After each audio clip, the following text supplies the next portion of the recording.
입니다. 수요 기도의 시간입니다. 이제 주학에 맞춘 묵상기도 드리겠습니다.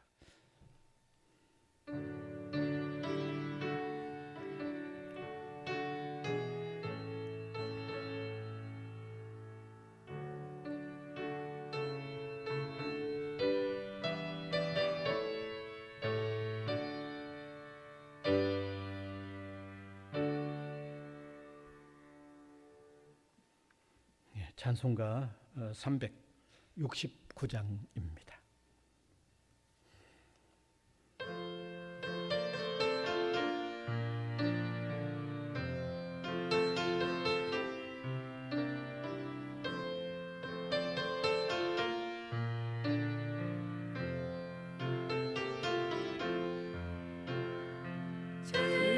찜막더미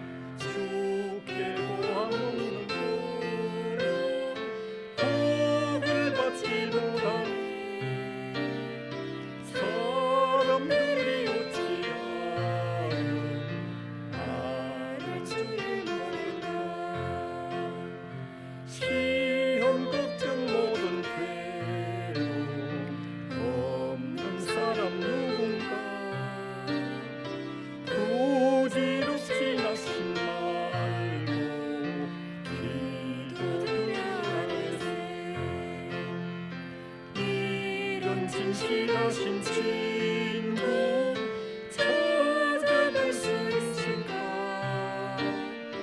우리 역함하시오니 어찌 아니하릴까?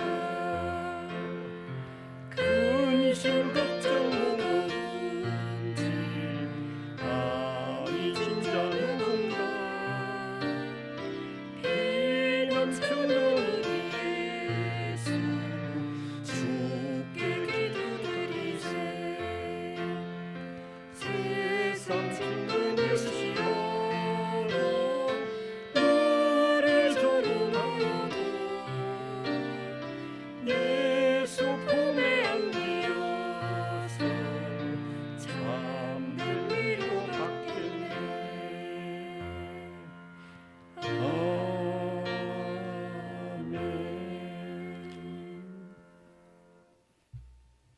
기도드리겠습니다.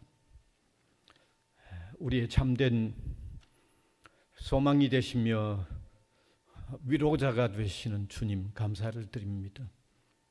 세상 삶에는 너무 힘겹고 또 슬픈 일도 많은데 주님은 우리에게 진정한 소망이 되어 주셔서 감사를 드립니다. 주님은 우리의 선한 목자가 되셔서 또 푸른 초장으로 잔잔한 신낸 물가로 인도해 가시는 놀라운 은혜를 베풀어 주셔서 감사를 드립니다. 지난 주일 이후 며칠 동안 또 흩어져 지내는 저희들이지만 우리가 알지 못하는 주님의 그 온전하신 인도하심과 돌보심이 있는 것을 믿으면서 감사를 드립니다. 우리가 살아가는 이 한 걸음 한 걸음의 삶이 온전히 주님께 의존하는 삶이 되기만 하면 모든 것이 합력하여 선을 이루어 가시는 주님의 놀라운 섭리 속에 있음을 또 감사를 드립니다. 그러나 머리 조아리고 우리 자신들의 삶의 모습들을 되돌아볼 때 너무 부족한 점도 많은 것을 숨길 수 없습니다. 마음으로나 말로나 행함으로나 주님의 백성답게 주님의 자녀답게 살지 못한 일들이 너무너무 많습니다. 이 시간도 회개하는 우리의 마음을 주님이 받아주시고 그리스도 안에서 또 사유되어 있는 것도 깨달으면서 주님 앞에 좀 더 바르게 서려고 하는 이런 결단의 마음도 가질 수 있도록 도와주시기를 간절히 바라옵고 원합니다. 세상은 우리를 너무나 유혹하려고 합니다. 주님과 우리 사이에 그 간격을 만들어서 온전히 주님을 못 따르게 하려고 하는 이런 흐름들과 이런 세력들이 너무 강력합니다. 이런 때일수록 우리가 더욱 정신을 차리고 가뿐히 주님을 따르는 우리 한 사람 한 사람이 되게 하여 주시기를 간절히 바라옵고 원합니다. 특별히 우리 믿음의 사람들이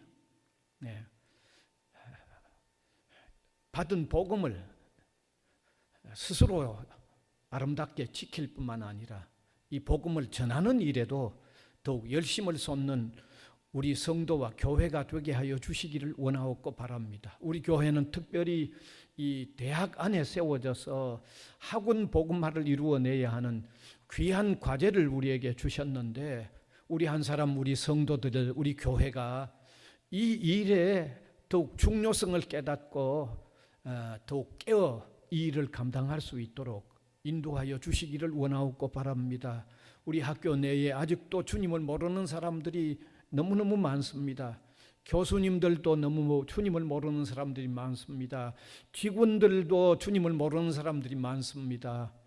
또 해마다 찾아오는 이 많은 학생들도 내국 학생들 혹은 외국 학생들 주님 모르는 사람들이 많은데 이들에게 효과적으로 복음을 전하면서 사는 이 귀한 책임을 우리 교회가 우리 성도들이 잘 감당할 수 있도록 은혜를 베풀어 주시기를 원하옵고 바랍니다.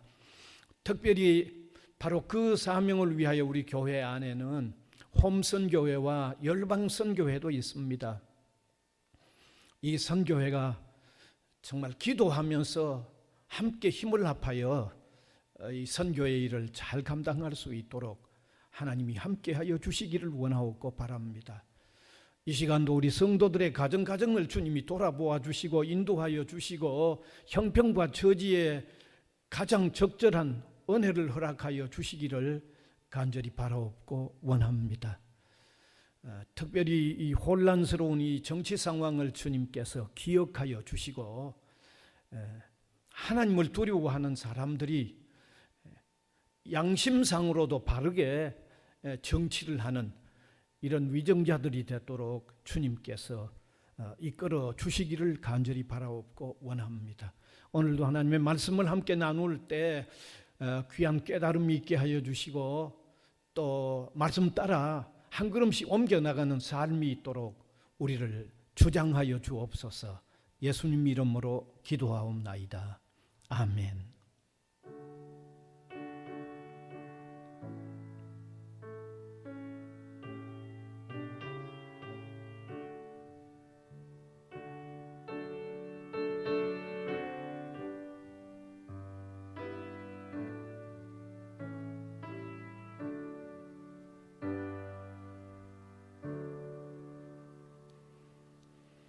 하나님의 말씀 마태복음 8장 18절에서 22절까지입니다.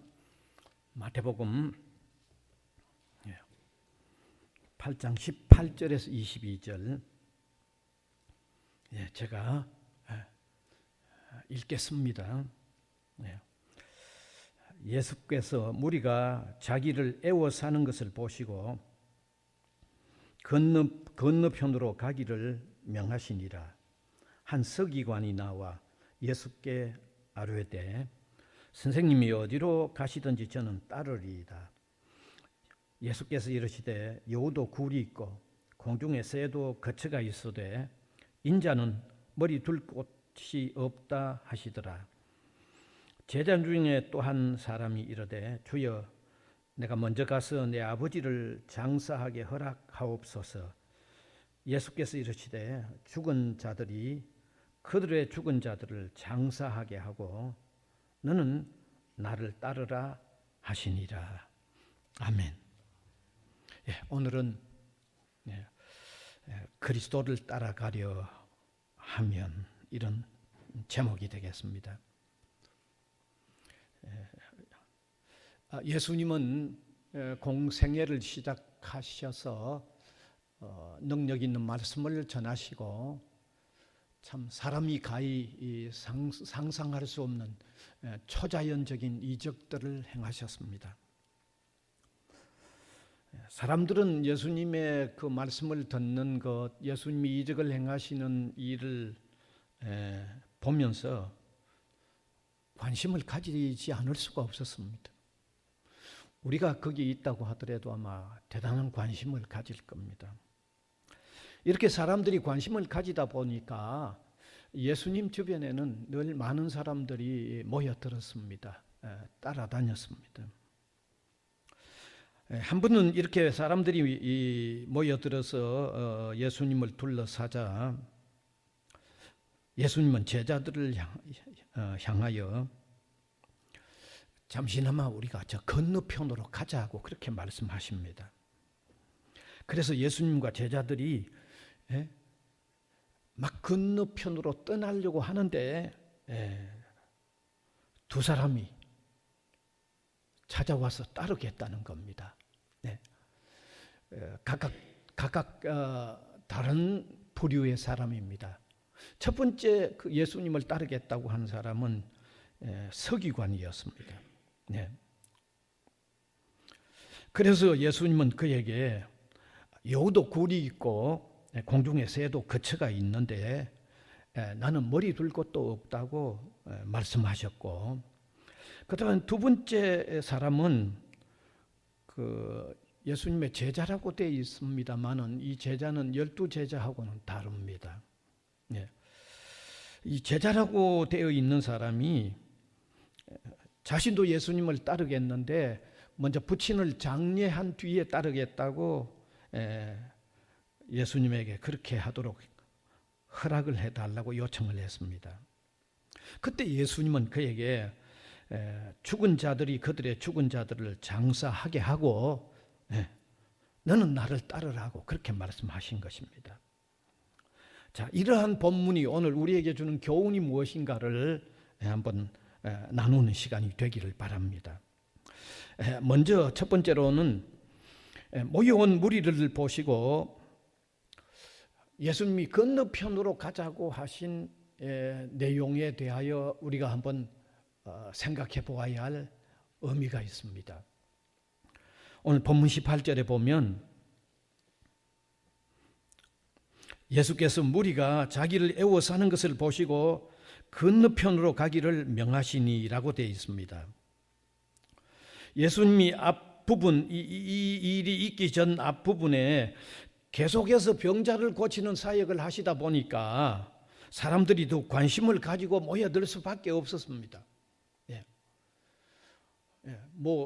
어떻게 의학으로 당시 어떤 어술로 고칠 수 없는 사람들이 그저 예수님의 어떤 사역으로 통하여 막 일어나고 고쳐지니까 사람들이 모여들 수밖에 없었던 거죠. 이렇게 사람들이 모여오는 것을 보신 예수님은 제자들에게 건너편으로 가자고 그렇게 말씀하신 것입니다. 여러분, 사람들이 모여오는 상황이라고 하면 더 좋은 기회가 아닙니까? 그들에게 복음을 전한다고 하면 더 좋은 기회인데도 그것보다는 건너편으로 가자고 말씀하셨다는 겁니다. 여기서 우리가 한번 생각할 그 내용들이 있는데, 첫째는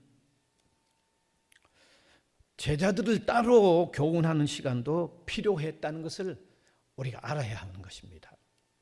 특별히 병자들을 고치시는 사역이 이어지는 상황에서 많은 사람들이 모여오는 경우에는 이적에만 흥미를 보이고 오는 사람들도 얼마든지 있을 수 있었다는 것입니다. 그런데 예수님은 그저 예수님의 이적의 흥미만을 가지고 모여오는 사람들을 항상 만족시켜 주셔야 할 이유가 없었다는 겁니다. 그것보다는 때로 제자들만을 따로 집중적으로 교훈하는 시간도 가지는 것이 분명히 필요했다는 사실입니다. 따라서 예수님에게는 복음을 알지 못하는 사람들에게 복음을 알게 하는 사역도 중요하지만은 이미 자신을 따르는 사람들이 더욱 깊은 교훈을 받도록 하는 그런 시간도 따로 마련하는 일이 반드시 필요했다는 것입니다. 바로 이러한 주님의 관심은 저와 여러분, 우리가 주님을 이미 영접한 우리 신자에게도 적용시켜야 할 내용이 있습니다. 어떤 내용을 적용시켜야 할까요? 우리는 아직도 주님을 모르는 사람에게 복음을 전하는 일에도 많은 관심을 기울여야 하지만, 한편으로는 자신이 더 주님으로부터 배움을 받는 이런 시간도 역시 있어야 한다는 거죠. 이것은 정말 균형 잡힌 모습입니다. 복음을 전한다고 하는 소중한 사명이 있어서 복음을 전하지만, 내 자신이 갖추어지는 것이, 내 자신이 충분히 채워지는 것이 없으면 그 일을 충실하게 해낼 수가 없는 것입니다. 그래서 우리 신앙인들은 복음 전파의 중요한 사명 때문에 그 일도 해야 하지만, 늘 자신도 이렇게 충족되어지는 이런 시간도 동시에 가져야 한다는 것을 이 예수님의 모습으로 통하여 우리가 첫 번째 배울 수 있는 것입니다. 그 다음에 두 번째로 모여드는 사람들에게 바로 복음을 전하기보다도 건너편으로 가자고 하신 그 주님의 말씀에는 좀 더 참으로 주님을 따르기를 원하는 사람들을 구별하시려고 하는 의미가 있었다는 것을 아시기 바랍니다. 이미 위에서 언급한 바와 같이 예수님께서 병 고치는 사역을 보려고 모여든 사람들은 단순히 흥미 위주였습니다. 상당히 흥미롭기 때문에 그 흥미 위주로 모인 사람들이 많았습니다. 그런 상황에서 예수님이 제자들에게 건너편으로 가자고 한 것은 제자들을 따로 교훈하려고 하는 시간을 가지는 그런 의미도 있지만, 단순히 흥미 때문에 모여온 그 사람들을 한번 따로 좀 구별하고 싶었다는 거죠. 좀 더 진지하게 예수님의 말씀을 듣고자 하는 사람들을 따로 한번 구분하고 싶었던 거죠. 여러분, 예수님은 때로 갈릴리 호수 위편에서 사역을 하시다가 다른 편으로 건너 이동하신 것을 우리가 성경에서 여러 번 읽을 수 있습니다. 그러한 이동의 때마다 이 편에서 다른 편으로 옮겨갈 때 단순한 흥미만을 있었던 사람은 이 편에 있을 때 그때만 모여들었고, 건너편으로 갔을 때 그곳까지 따라오는 사람들은 적었을 겁니다. 건너편으로 가도 건너편까지 오는데도 따라오는 사람들은 어떤 사람일까요? 단순한 흥미의 사람이 아니죠.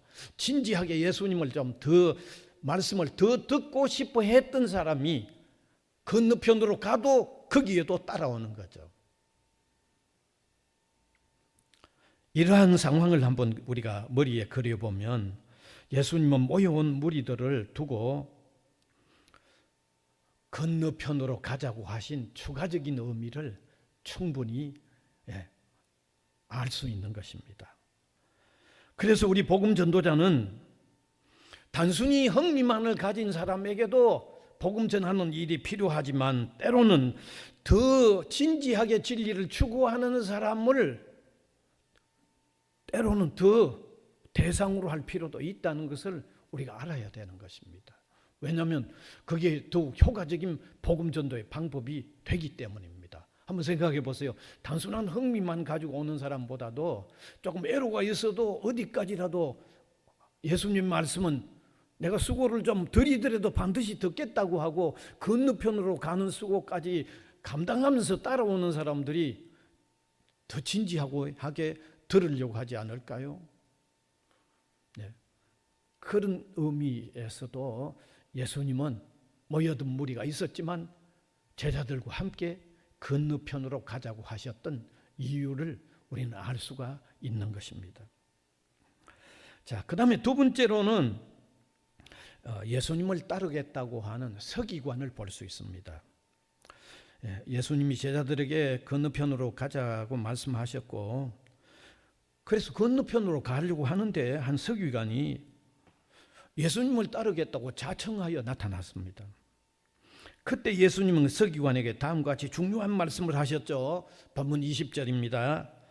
예수께서 이르시되 여우도 굴이 있고 공중에 새도 거처가 있으되 인자는 머리 둘 곳도 없다 하시니라. 어쩌면 서기관의 요청에 예수님의 그 답변이 너무 냉정하죠. 어떻게 이렇게 차가울 수 있을까 하는 그런 의미로 들릴 수도 있습니다. 네. 여러분, 당시의 서기관은 우리가 성경만 읽어보면 알 수 있습니다. 일반적으로 예수님을 더욱 거부하는 자세들을 보여왔던 사람들입니다.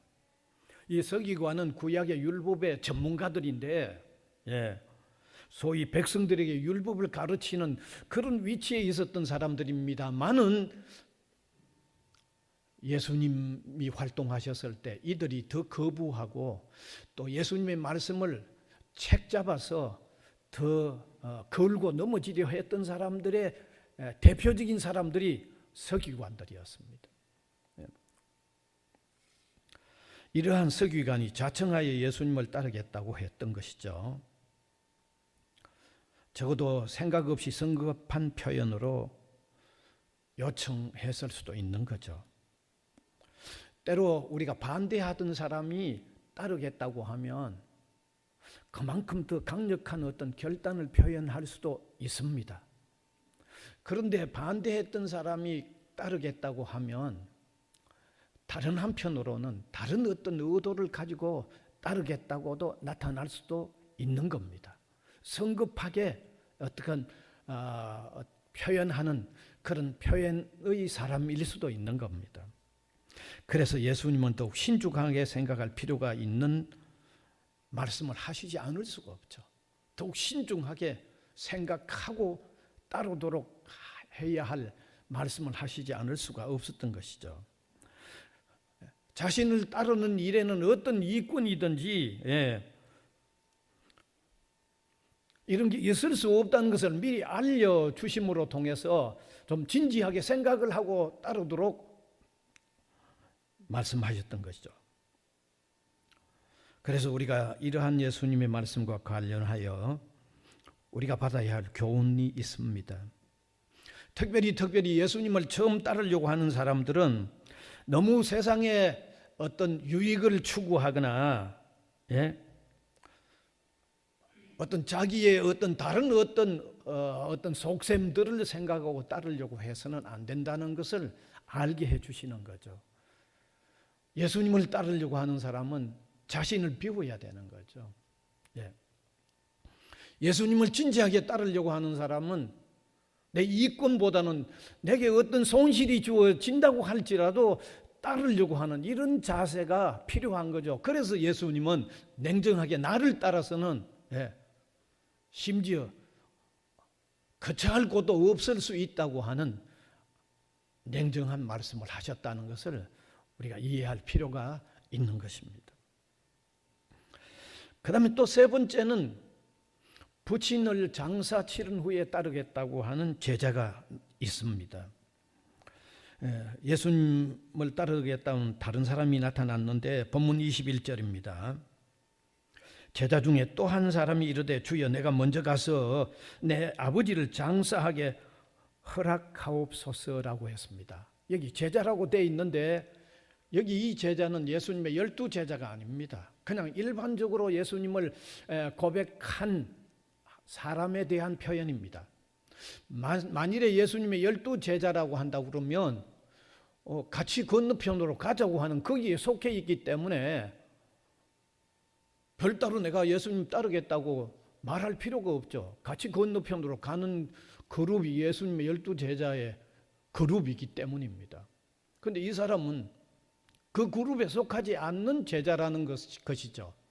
그러면 예수님을 따르겠다고 아마 마음으로 신앙 고백을 했을 수 있는 사람인 겁니다. 그의 요청은 부친의 장례를 치른 후에 따르겠다는 요청이었습니다. 여러분, 이러한 사람은 이미 신앙을 고백하였지만 아직도 주님을 따르는 일을 중요하게 여기지 않으면서 여러 가지 변명을 취할 수 있는 사람이라는 것을 우리가 알 수 있습니다. 사실 이러한 사람들은 오늘날 교회 안에도 적지 않을 수 있습니다. 이미 신앙 고백을 해놓고도 진지한 신앙생활에 들어서는 것을 그렇게 중요하게 여기지 않는 그런 어떤 신앙의 사람이라고 할 수 있는 것입니다. 그러면서 중요하게 아직도 신앙생활에 깊이 들어서지 않으려고 여러 가지 스스로의 어떤 이유를 찾고 하는 그런 사람에 해당할 수 있다고 볼 수도 있는 것입니다. 그런데 예수님은 그 사람에게 다음과 같이 대답하셨죠. 본문 22절입니다. 예수께서 이르시되 죽은 자들이 그들의 죽은 자들을 장사하게 하고 너는 나를 따르라 하시니라. 참 이해하기 어렵게 들려질는지 모릅니다. 아주 이게 무슨 말씀을 하고 있는지 잘 이해가 안 되실는지 모르겠습니다. 여기 제가 분명하게 설명드릴게요. 앞에 나오는 죽은 자들은 그리스도를 알지 못하는 사람을 얘기합니다. 여러분, 성경은 그리스도를 알지 못하는 사람을 영적인 죽음에 있는 사람이라고 말합니다. 네. 그 다음에 두 번째 죽은 사람들이라는 것은 육체적으로 사망을 하는 사람을 얘기합니다. 예, 육체적으로. 그래서 아직도 하나님을 모르는 사람이 육체적으로 사망하는 사람들을 장례하게 하고 너는 나를 따르라는 바로 그 말입니다. 예. 이러한 예수님의 대답은 참으로 단호한 의미가 있죠. 무슨 단호한 의미가 있습니까? 그리스도를 따르는 일보다 더 다급하고 더 중요한 일이 없다는 것을 말씀하고 있는 겁니다. 예, 장례를 치르지 말라는 그 의미가 아닙니다. 그리스도를 따르는 일보다 더 다급하고 더 중요한 일이 없다는 것을 예수님은 말씀하시기 위하여 이렇게 말씀하셨던 것입니다. 따라서 이미 신앙을 고백한 우리 그리스도인들은 어떤 마음과 자세로 그리스도를 따르려고 해야 하는지 오늘 예수님이 두 번째로 하신 말씀으로 통하여 우리가 깨달아야 하겠습니다. 오늘 우리 각자는 어떤 마음과 자세로 예수님을 따르고 있는지 한번 돌아보시면 좋겠습니다. 한번 반성해 보면 좋겠습니다. 예수님을 바르게 따르는 일이 무엇보다도 우선하고 무엇보다도 중요하다고 하는 이런 마음으로 예수님을 따르는 일이 필요하다는 것을 이 말씀으로 통하여 바로 깨닫고 무엇보다도 예수님을 중요하게 여기고 우선적으로 주님을 바르게 따르는 이런 신앙의 삶을 사는 저와 여러분이 될 수 있기를 간절히 바랍니다. 기도드리겠습니다. 은혜의 주님 감사를 드립니다. 오늘도 예수님께서 예수님을 따르겠다고 말씀하신 두 사람에게 하셨던 그 의미 있는 소중한 의미들을 함께 나누었습니다. 주님을 따르는 일은 무엇보다 우선한 해야 할 일이고 정말 바른 의미에서 따라야 하는 소중한 가르침이 있는 것을 깨달아서 이미 예수 그리스도를 믿는다고 하는 우리는 그러한 우선적인 의미에서 주님을 신실하게 잘 따르는 성도들이 되도록 인도해 주시기를 원하옵고 바랍니다. 아직도 주님을 알지 못하는 사람들은 역시 주님을 따르는 일, 무엇보다 소중하고 우선해야 한다는 것을 동시에 깨닫는 일들이 주님의 말씀을 들으면서 깨달아지는 이런 소중한 시간이 되도록 역사하여 주시옵소서. 예수님 이름으로 기도하옵나이다. 아멘. 찬송가 459장입니다.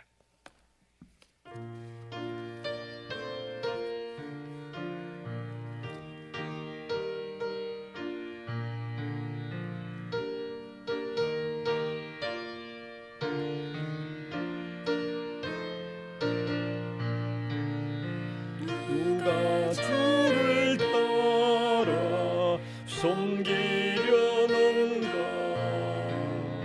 누가 죄를 떠나 주만 따를까? 누가 주를 섬겨 남을 구할까? 누가 주의 뒤를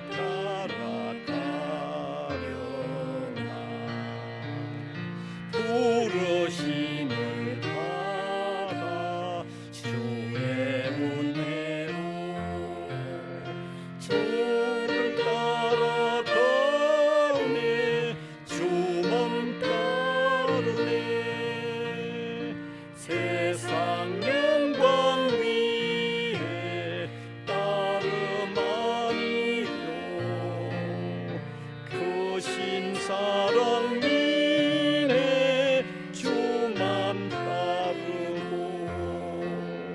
주가 내려주신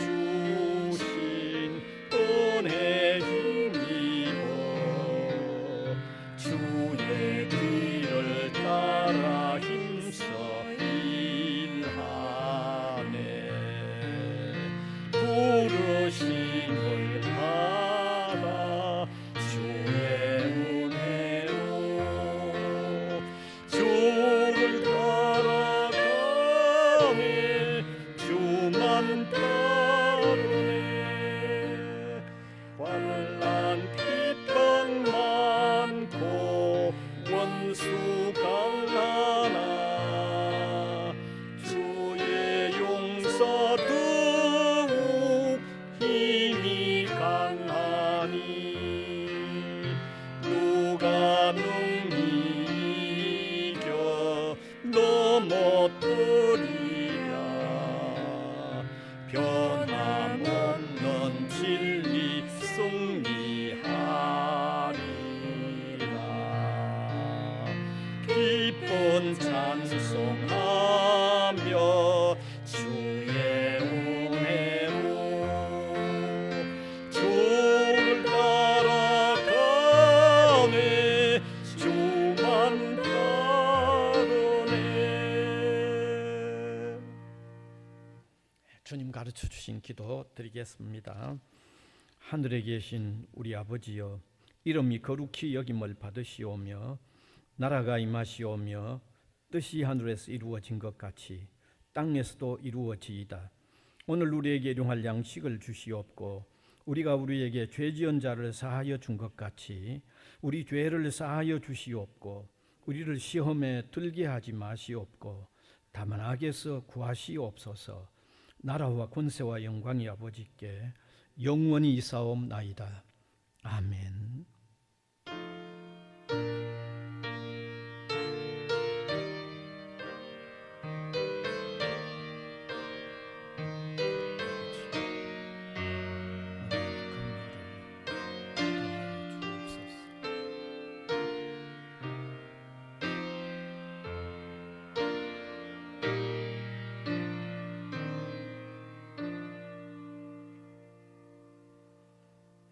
예배 마쳤습니다. 잘 계십시오.